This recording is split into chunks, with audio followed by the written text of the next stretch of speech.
어제 말씀은 성전을 건축한 후에 하나님의 영광이 성전의 동쪽 문을 향하여 들어오는 말씀이었습니다. 그런 환상을 보고 하나님께서 그런 환상을 에스겔에게 보여주시죠.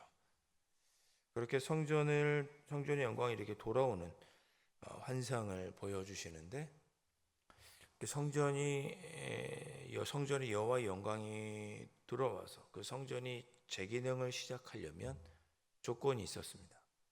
뭐냐? 먼저 악을 제거해야 된다. 어제 제가 그런 말씀을 드렸습니다. 악을 제거하는 일이 필요하다. 즉, 내 안에 더러워진 것, 잘못한 것을 뉘우치고 그것을 떠나 회개할 줄 알아야 한다.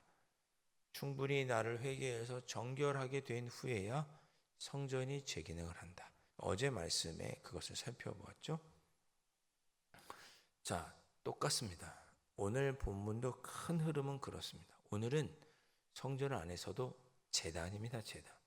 제단이야말로 우리가 하나님 앞에 제사를 드리는 그러한 장소이고, 그리고 거기서 제사만 드릴 뿐만 아니라 하나님께서 하나님 앞에 서원하면서 드리기도 하고, 또 화목의 제물도 제단에서 잡게 되고, 심지어 곡식을 태워 드리기도 하는 모든 제사의 핵심이 이루어지는 장소가 어디냐? 제단입니다. 제단. 그 제단이 제 기능을 하기 위해서 뭘 해야 되느냐? 먼저 정결하게 해야 된다. 그 내용이 오늘 말씀의 큰 골자입니다. 자, 13절에 보시면 제단의 크기는 이러하니라. 한 자는 팔꿈치에서부터 손가락에 이르고 한 손바닥 넓이가 더한 것이라 그랬습니다. 여기 한 자, 제 자료를 찾아보니까 한 자는 옛날로 치면 규빗이라고 하는, 우리 규빗이라는 단어를 많이 쓰죠. 그러니까 팔꿈치에서부터 손가락, 거기다가 한 손바닥 넓이가 더했으니까 한 요만큼 더 이렇게 붙은 거게 되겠죠. 팔꿈치부터 손가락에 한 손바닥 바닥만큼 더 붙었으니까 요 정도. 여기서 끝에 없어도 이 정도 되겠죠. 한 규빗, 한 자, 이렇게 여기 표현하고 있는데, 정작 그 뒤에 나오는 표현은 모두 척으로 나오죠. 네. 하여튼 제단을 측량할 때 측량에 대한 이야기가 쭉 나옵니다. 크기를 어떻게 해야 되는지, 제단의 넓이는. 자, 보시면 대충 느낌이 꽤 큽니다. 밑받침도 있고 무엇보다 높이는 2척. 그리고 또 층을 2개를 해서 계단을 밟고 올라가서 그 위에 이제 제단에서 제사를 드리도록 그렇게 했습니다. 자, 그 제단 주변에는 뿔이 있습니다. 15절에 보니까 번제하는 바닥에서 솟은 뿔 넷이 번제단 위에 있을 것이고, 그 번제하는 바닥의 넓이는 12척이고, 17절 보면 아래층의 길이는 14척. 그리고 17절 끝에 보면 층계는 동쪽으로 향하라. 그러니까 쉽게 말하면 우리 지금 여기 설교하는 설교단도 계단이 이렇게 있죠. 이 계단이 동쪽으로 향하고 계단을 통해 올라와서 큰 번제단이 있는 거죠.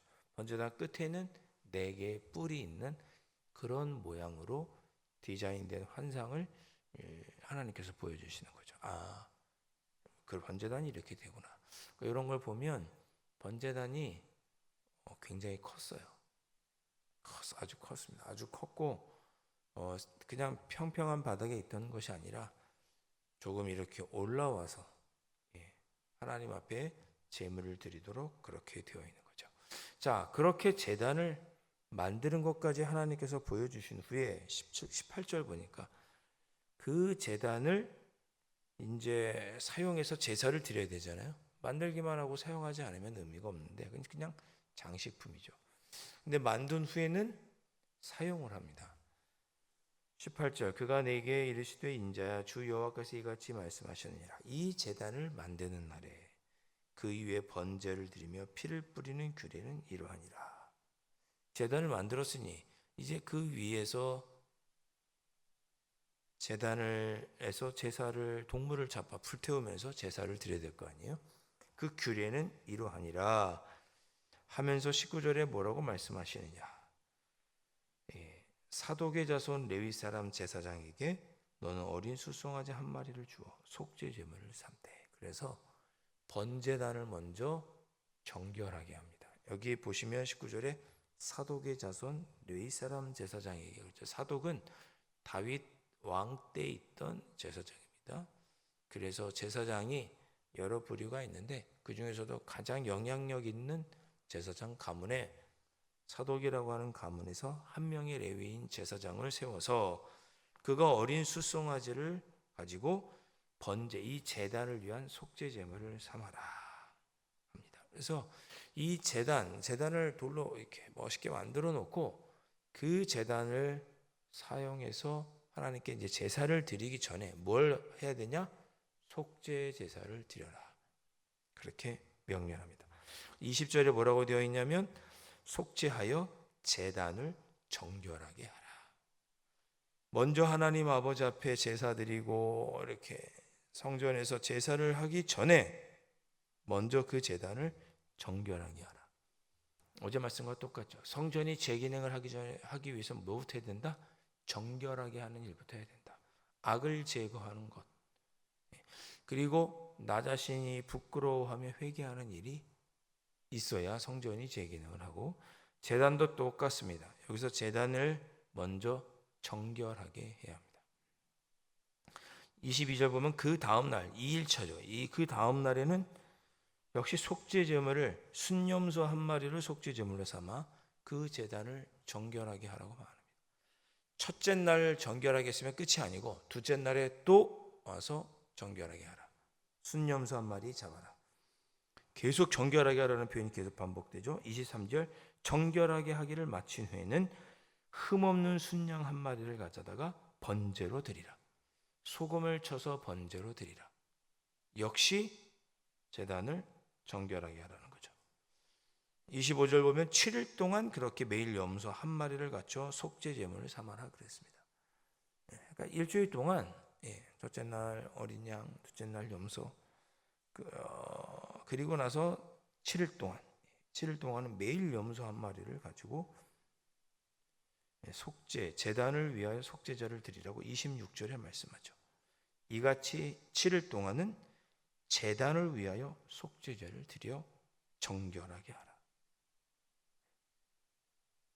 그 다음에 제8일부터 하나님께 번제와 감사제를 드릴 것이라. 일주일 동안 충분히, 여기서 일주일이라는 숫자, 7이라고 하는 숫자는 완전 숫자죠. 완전히 제단을 깨끗하게 한 후에 그 다음에 번제와 감사제를 드리라. 그리하면 내가 너희를 즐겁게 받으리라. 제사를 내가 즐겁게 받겠다. 하나님께서 말씀하십니다. 여러분, 이런 표현들이 여러분에게 오늘 은혜가 되고 또 도전이 되시면 좋겠습니다. 아, 그렇구나. 내가 먼저 정결해야겠구나. 내일 우리가 기도하겠지만 직분자들을 세우고, 또 직분자들을 세울 때만 그런 것이 아니라 우리가 주님의 일을 감당할 때 무엇부터 해야 돼요? 정결하게 하는 것부터 해야죠. 정결하게. 완전하게 정결하게 한 후에 우리 자신을 하나님께 제물로 드릴 때 하나님께서 즐겁게 받으신다. 그런 거죠. 그 말씀입니다. 그 말씀이에요. 우리 강남제일교회가 먼저 뭘 해야 돼요? 하나님께 정결하게 한 후에 그 다음에 우리가 이곳에서 예배드릴 때 하나님께서 기뻐 받으시죠. 우리에게서 악이 제거되어야 되죠. 악. 그렇게 속죄하고 하나님께 번제와 감사의 제물을 드리면, 제단에서 하는 일이 그런 거니까, 그때 하나님은 그 정결하게 한 제단에서 드려지는 속죄제, 감사제, 화목제, 소제, 이 모든 제사를 기쁘게 받으신다고 말씀하십니다. 우리의 삶을 돌아볼 때, 우리의 신앙을 돌아볼 때 첫 번째 단계는 뭐냐? 항상 정결하게 하는 일이 되어야 합니다. 예배를 드릴 때도 앞부분에 겸손히 참회와 고백의 기도를 드리는 이유도 우리의 죄가 해결이 돼야, 정결케 되어야 하나님께서 우리의 예배를 받으시니까 먼저 그것부터 하는 거죠. 그리고 우리를 정결하게 해서 우리가 하나님께 드리는 모든 기도와 헌신을 받을 수 있도록 우리를 위하여 정결케 해주신 분이 계시죠. 예수님. 예수님이 우리를 위하여 제단의 어린 양으로 돌아가셨잖아요. 그 예수님을 의지해서 우리가 우리 자신을 하나님께 드릴 때 하나님께서 즐겁게 받으시는 거죠. 이것이 신앙의 원리라면, 정결케 하는 일이 먼저라면 우리가 오늘 우리 자신을 돌아보면서도 기도해야 되겠죠. 하나님, 제가 오늘 하루도 이 새벽에 저를 정결하게 하여 주셔서 오늘 하루 하나님의 영광을 위해 살아가는 모든 일들이 하나님께 기쁘게 받아들여지는 그런 하루를 살아가게 해 주십시오. 우리 강남제일교회가 먼저 정결케 된 후에 하나님 앞에 귀하게 쓰임받는 교회가 되게 해 주십시오. 그렇게 하나님께 기도하시는 이 새벽이 되시기를 주님의 이름으로 축원드립니다. 기도하겠습니다. 주님,